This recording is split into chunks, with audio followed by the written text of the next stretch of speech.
தனுசு தனுசு ராசிக்கு 2-3 குணாதிசயங்கள்ல முக்கியமான ஒரு குணாதிசயம் என்பது ஓவரா நம்புறது. ஒருத்தரை ஒரு விஷயத்தை வந்து அதிகப்படியான பிலீஃப் என்பது தனுசு ராசிக்கு உண்டு. அதே மாதிரி ஓவரா கவுக்கிறதும் தனுசு ராசி தான். மற்றவங்களை ஓவரா நம்புறதும் தனுசு ராசி தான், மற்றவங்களை ஓவரா கவுக்கிறதும் தனுசு ராசி தான். தனுசு ராசியை பொறுத்த வரைக்கும் சுகபோகமா வாழணும். பெரிய அளவில் ஸ்ட்ரெயின்லாம் எடுத்துக்க மாட்டாங்க. இயற்கையிலேயே நல்ல லெகசி இருக்கும், அல்லது பெரிய அளவில் பணம் சம்பாதிக்கக்கூடிய யோகங்கள்லாம் தனுசுக்கு உண்டு. சில பேர், ஒரு சில பேர், வெகு சில பேர் காலம் முழுக்க வேலை செஞ்சு கஷ்டப்படக்கூடிய நிலைமையும் தனுசு ராசியில் உண்டு. ஆனால் பெரும்பாலும் 75% அந்த தனுசு ராசி நல்ல பிறப்பு, நல்ல குடும்பம், நல்ல பணக்கார வசதி, பாரு எல்லாமே இருக்கும், லக்ஸுரி எல்லாமே இருக்கும். இதெல்லாம் இருந்தும் 1லேருந்து 100வது தனுசு ராசி நேயர்கள் வரைக்கும் முக்கியமான குணாதிசயம் நம்ம கவனிக்க வேண்டியது என்னன்னா, என்னப்பா வேணும் கடவுள் கேட்பாரு, எனக்கு ஒரு வீடு வேணும். எத்தனை? 5 கோடியில். ரைட், இந்த வச்சு.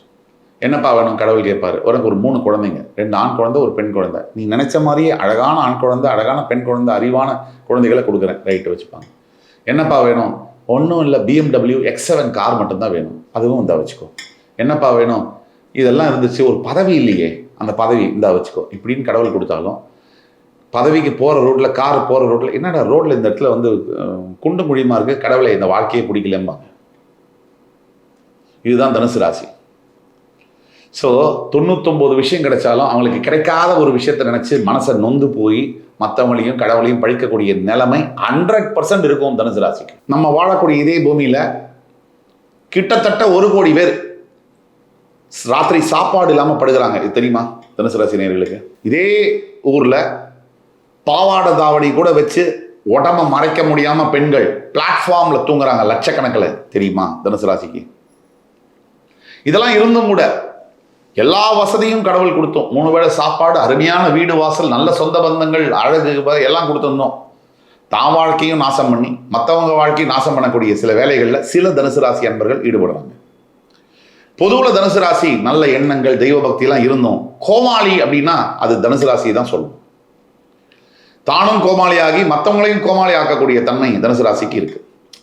இவ்வளவு இருந்தோம் தனுசு ராசிக்கு கடந்த ஒரு 3 வருஷம் அடின்னா அடி, இடி மேல இடி விழுந்தா மாதிரி அடி. எந்த தனுசு ராசியை வேணா நீங்க கேளுங்க. அது ஆண்கள், பெண்கள், குடும்ப தலைவர்கள், குடும்ப தலைவிகள், யாரை வேணா கேளுங்க. ஒரு சிலருக்கு வியாபாரத்தில் வந்து அப்படியே துண்டு ரோட்ல போட்டு 8 நாள் 4 நாள் 50 பைசா ₹1 கலெக்ஷன் வாங்கலாங்கிற அளவுக்கு கோடிக்கணக்கில் வியாபாரம் பண்ண ஒரு ஆயுள். இன்னொரு பக்கம் குடும்ப தலைவன், குடும்ப தலைவி வந்து வேற பிரச்சனைகள், உறவு பிரச்சனைகள், ஃபேமிலி பிரச்சனைகளில் ஈடுபட்டு அடி சுக்குநூறாக உடஞ்சி போய் நிற்கிறதும் அதுவும் பார்க்குறோம். சரி, இதெல்லாம் நடக்குது. ஒரு சும்மா சாம்பிளுக்கு கடவுளே நேரில் வந்து, அப்பா நான் தான் முருகன் வந்திருக்கேன், உனக்கு என்னப்பா குறை அப்படின்னா, யாரு முருகனா, உன் மேலே எனக்கு நம்பிக்கையில் போயிட்டு வாண்டுருவாங்க. இதுதான் தனுசு ராசி. ஏன் இந்த கஷ்டங்கள் தனுசு ராசிக்கு? 2ஆம் பகுதியை பார்க்கும்போது முதல் விஷயம், யாரை நம்பணுமோ அவங்கள நீங்கள் நம்ப மாட்டீங்க. யாரை நம்பக்கூடாதோ அவங்கள நீங்கள் அசாத்தியமாக நம்புவீங்க. டிஸ்பிலீஃப், நாட் டிஸ்பிலீஃப், டிஸ்பிலீஃப்னு சொல்லுவோம். அதாவது ஒரு விஷயம் உண்மையாக இருக்கும், அதை நீங்கள் பொய்ன்னு நம்புவீங்க. ஒரு விஷயம் பொய்யா இருக்கும், அதை உண்மைன்னு நம்புவீங்க. இந்த மாதிரி இருக்கக்கூடிய அந்த ஸ்டாட்யூர் அப்படிங்கிறது வெரி டேஞ்சரஸ் டு லைஃப். அது ஆணாக இருக்கட்டும், பெண்ணாக இருக்கட்டும். இதனால் வரக்கூடிய விளைவுகள் என்பது ரொம்ப மோசமான விளைவுகள். அதில் இது ஒரு பிரச்சனை. ஏன் இந்த கஷ்டங்கள்? 2வது கஷ்டம் ஹைப்பு. ஏதாவது ஒரு சின்னதாக ஏதாவது நல்லது நடந்தாலும் ஒரே ஹைப். உடனே நான் இப்போ அந்த தெரு என்ன விலை, இந்த ஊர் என்ன விலை. இது தனுசு ராசி. சோகம் வந்துட்டாலும் எல்லாமே போச்சு, லைஃபே போச்சு, வேஸ்ட்டு, எல்லாமே வாழ்க்கையே வேஸ்ட்டு அப்படின்னு நினைக்கக்கூடியது. 3வது ஏன் இந்த கஷ்டங்கள் தனுசு ராசிக்கு அப்படின்னு பார்க்க போனால், தேவையில்லாத நட்பு. இது பெண்களுக்கும் ஆண்களுக்கும் தேவையில்லாத நட்பு. அவங்க சொல்றதை கேட்டு தான் வாழ்க்கையை தானே நம்பி அழிச்சுக்கிறது. சிந்திக்கிறது இல்லை, எடை போட்டு இது தவறு, இது கரெக்டு, இதில் என்ன பாசிட்டிவ் அட்வான்டேஜஸ், டிஸ்அட்வான்டேஜ், இதில் என்ன அட்வான்டேஜஸ், டிஸ்அட்வான்டேஜ் நிறுத்தி நிதானமாக சிந்திக்கக்கூடிய அமைப்பு தனுசு ராசிக்கு இல்லை. இது ஆண்களுக்கும் பொருந்தும், பெண்களுக்கும் பொருந்தும். ஊரார் பேச்சை கேட்டு தன்னுடைய வாழ்க்கையை கெடுத்துக்குது. இதுக்கு மேல இன்னொரு பெரிய பிரச்சனை என்ன, தனுசு ராசிக்கு கூட இருக்கவங்களாம் கரெக்டாக கேட்டதை சொல்லுவாங்க. இந்த பிரச்சனைகள்னால தான் அதிகப்படியான கஷ்டங்களை ஃபேஸ் பண்ணிட்டு இருக்கீங்க. இப்போ வாழ்க்கை தனுசு ராசி எதை நோக்கி போகுது? தனுசு ராசிக்கு வாழ்க்கை எதை நோக்கி போகுதுன்னா, இதை சொல்லணும், நான் சொல்லித்தான் ஆகணும். தற்சமயம் 3ல் ராகு, 4ல் சனி, அர்த்தாஷ்டம சனி மறந்துடக்கூடாது. 7ஆம் பாவத்தில் இருக்கக்கூடிய குரு ராசிநாதன் 8க்கு உச்சமடைய போறார். அப்புறம் 9ஆம் இடத்துல கேது. இதுதான் இப்போ தற்சமய நிலை. வாழ்க்கை எதை நோக்கி போகுதுன்னா, இன்னும் சிக்கல், இன்னும் போராட்டங்கிற மாதிரி தான் போயிட்டு இருக்கு. உடனே வீடியோ கமெண்ட்ஸில் போனேன், என்ன சார் ஆல்ரெடி கஷ்டப்படுறோம், நீங்கள் என்ன? நான் குடுகுடு பாண்டி இல்லை, அஸ்ட்ராலஜர். நல்ல காலம் பிறகுது நல்ல காலம் பிறகுதெல்லாம் சொல்ல முடியாது. எது உண்மையோ எது எது சத்தியமோ அதை துணிவாக தான் பேசி ஆகணும். இதை எடுத்துக்கிறது அவங்களோட மனப்பான்மையை பொறுத்தது. நல்லதாகவும் கெட்டதாகவும் மாறி மாறி எடுத்துப்பாங்க. சில பேர் கெட்டதையும் நல்லதாக எடுத்துப்பாங்க, அனுபவம்னு எடுத்துப்பாங்க. நல்லதையும் சில பேர் கெட்டதாக எடுத்துப்பாங்க. நல்லதாக பேசினா கமெண்ட் பண்ணுறாங்க, எல்லாமே பொய், எங்கள் வாழ்க்கையில் எல்லாமே தப்பாக நடக்குதுன்னு. கெட்டதாக உண்மையை சொன்னால் எல்லாமே கெட்டதாக சொல்கிறீங்களே, நல்லதாக சொல்லுங்கன்றாங்க. இது ஒரு விந்தை. எல்லாரையும் எல்லா நேரத்திலையும் திருப்திப்படுத்தவே முடியாது. அதற்கான வேலையில நம்ம இல்லவே இல்லை. நம்ம பேசுறது உண்மையா பேசணும், அது மட்டும்தான் இருக்கும். உங்க மனசுல நீங்க தைரியத்தை வரவழைச்சுக்கணும். தனுசு ராசியை பொறுத்த வரைக்கும் எதிர்காலத்தில் அடுத்த 1.5 வருஷம் 2 வருஷம் ரொம்ப ஒஸ்டா இருக்க டைம். கவனமாக இருக்கணும்ன்றதுக்கு தான் இதை சொல்றோம். உடனே கவலைப்படுறதுக்கோ வருத்தப்படுறதுக்கோ அழுகிறதுக்கோ இதை சொல்லலை. என்ன பண்ணணுங்கிறத சொல்றோம். ஸோ முதல்ல உங்களை நீங்க மாத்திக்கணும். சும்மா மேஜிக் பட்டன் அமுத்தினா எல்லாம் நடந்துடாது. உங்களை நீங்க மாத்திக்கணும். நீங்க என்ன வேணாம் பண்ணுங்க, எந்த முடிவு வேணா எடுங்க, ஆனா உங்களை நீங்க முதல்ல டேக் கேர் பண்ணிக்கணும். அந்த பேசிக் ஃபண்டமெண்டல் புரிதல் என்பது உங்களுக்கு வேணும். அடுத்தது வாழ்க்கை கொஞ்சம் ப்ராப்ளமேட்டிக்கான பீரியட் நோக்கி தான் போயிட்டு இருக்கு. என்ன செஞ்சா எனக்கு நல்லது நடக்கும்? இதுதான் அத்தனை தனுசு ராசிக்காரர்களும் கேட்கறது. என்ன செஞ்சா எனக்கு நல்லது நடக்கும்? முதல்ல எனக்கு இப்படி ஆயிடுச்சு, எனக்கு இப்படி ஆயிடுச்சு, எனக்கு இப்படி ஆயிடுச்சு கவலைப்படுறதுன்னு நிறுத்துங்க. என்னமோ உலகத்தில் நீங்க மட்டும்தான் பிறந்திருக்கீங்க, மற்றவங்க எல்லாம் தேவையில்லாம பிறந்துட்டா மாதிரி நினைக்காதீங்க. உங்களுக்கும் பிரச்சனை இருக்கு, அது மதிக்கப்பட வேண்டும். மற்றவங்களுக்கும் பிரச்சனை இருக்கு. இந்த உலகம் உங்களுக்கானது மட்டுமல்ல.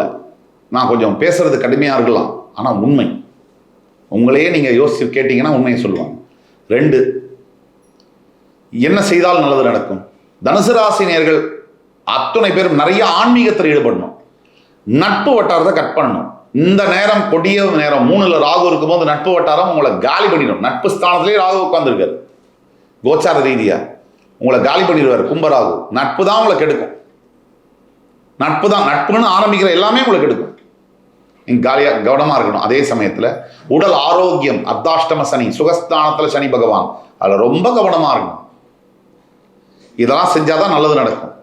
4வது நீங்க செய்ய வேண்டியது, பாஸ்ட் லைஃபை விட்டுடுங்க. ப்ரெசன்ட் லைஃபை என்ன நல்லதை நினைக்க முடியும், என்ன நல்லதை பேச முடியும், எந்த நல்லதை செய்ய முடியும். ஃபியூச்சரை கடவுள்கிட்ட விட்டுருங்க. உங்களால இப்ப எதையுமே செய்ய முடியாது. நீங்க சூழ்நிலை கைதி. நீங்க கம்முன்னு செய்ய வேண்டியதை, இன்னைக்கு செய்ய வேண்டியதை செஞ்சு போயிட்டே இருக்கு. அதுக்கு அடுத்தது கடைசி பகுதி, கடவுள் சொல்லும் தீர்ப்பு என்ன?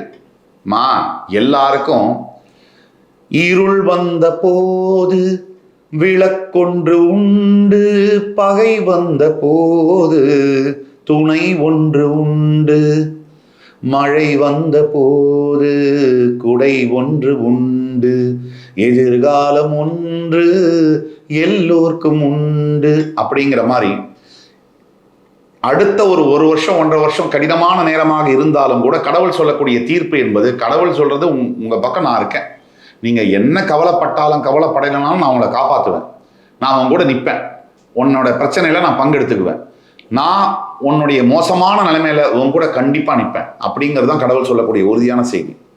ஏன்னா சனி பகவானும் மாறுவார், ராகுவும் மாறுவார். உங்களுக்கு நிறைய நல்ல விஷயங்கள், சொத்து வீடு வாசல் சேர்க்கக்கூடிய காலங்கள்லாம் இருக்கு. இன்னும் 1 வருஷத்துக்குள்ள அமைதி காக்க வேண்டும். திருப்பியும் சொல்றேன், எது நீங்க தப்புன்னு நினைக்கிறீங்களோ அது எல்லாமே உண்மையிலேயே சரி, எது நீங்க சரின்னு நினைக்கிறீங்களோ அது எல்லாமே உண்மையாவே தப்பு. இந்த மாற்றி அமைச்சக்கூடிய இந்த சிந்தனையினாலதான் அத்தனை பிரச்சனைகளையும் நீங்க பார்த்துட்டு இருக்கீங்க. பொறுத்தார் பூமி ஆழ்வார், இதுதான். அதனால முடிவு உங்கள்கிட்ட விட்டுடுறேன். தனுசு ராசி நேயர்களுக்கான பரிகாரம் என்பது ஸ்ரீரங்கநாத பெருமாளை வழிபட வேண்டும். தவிர முக்கியமான பரிகாரம், அயோத்தியாவில் இருக்கக்கூடிய ராமனை தரிசிக்க முயன்றால் அது நல்லது. இல்லை தரிசனம் பண்ண முடியல அப்படின்னா ஒன்றும் கவலைப்பட வேண்டிய அவசியம் இல்லை. உங்களால் எல்லாத்தையும் ஜெயிக்க முடியும், எல்லாத்தையும் பண்ண முடியும். நீங்கள் ஒரே ஒரு விஷயம் முக்கியமாக செய்யணும். உங்கள் வீட்டு அருகாமையில் இருக்கக்கூடிய ராமபிரானுக்கு ஒரு வணக்கத்தை சொல்லிட்டு வீட்டில் சுந்தரகாண்டம் படிக்க ஆரம்பிங்க. எல்லா தனுசு ராசி நேயர்களுக்கும் நான் சொல்லக்கூடியது ஹைலி பவர்ஃபுல். சுந்தரகாண்டம் இன்னையிலேருந்து படிக்க ஆரம்பிங்க. டெய்லி விளக்கேற்றிட்டு சுந்தரகாண்டம் படிங்க. காலையிலையோ மாலையிலையோ ஒரு அதிகாரம் படிங்க. 48 நாள் சுந்தரகாண்டம் படித்து முடியும் போது ராமபிரானுடைய படம் வீட்டில் வாங்கி வச்சு அவருக்கு பானகம், நீர்மோர் மற்றும் தயிர் சாதம் நிவேதம் செய்து ஏழை ஜனங்களுக்கு கொடுக்க கொடுக்க உங்களுடைய பிரச்சனைகள் காத்துல கரையிற கற்பூரம் மாதிரி மறையும். என் அன்பிற்கினிய தனுசு ராசி நேயர்களே, இந்த வீடியோ உங்களுக்கு கண்டிப்பாக பிடிச்சிருக்கும்னு நம்புகிறேன். அடுத்து வரும் காணொலியில் மறுபடியும் உங்கள் எல்லோரையும் சந்திக்கும் வரை உங்களிடமிருந்து விடைபெறுவது உங்கள் சுபாஷ் பாலகிருஷ்ணன். நன்றி, வணக்கம், வாழ்க வளமுடன்.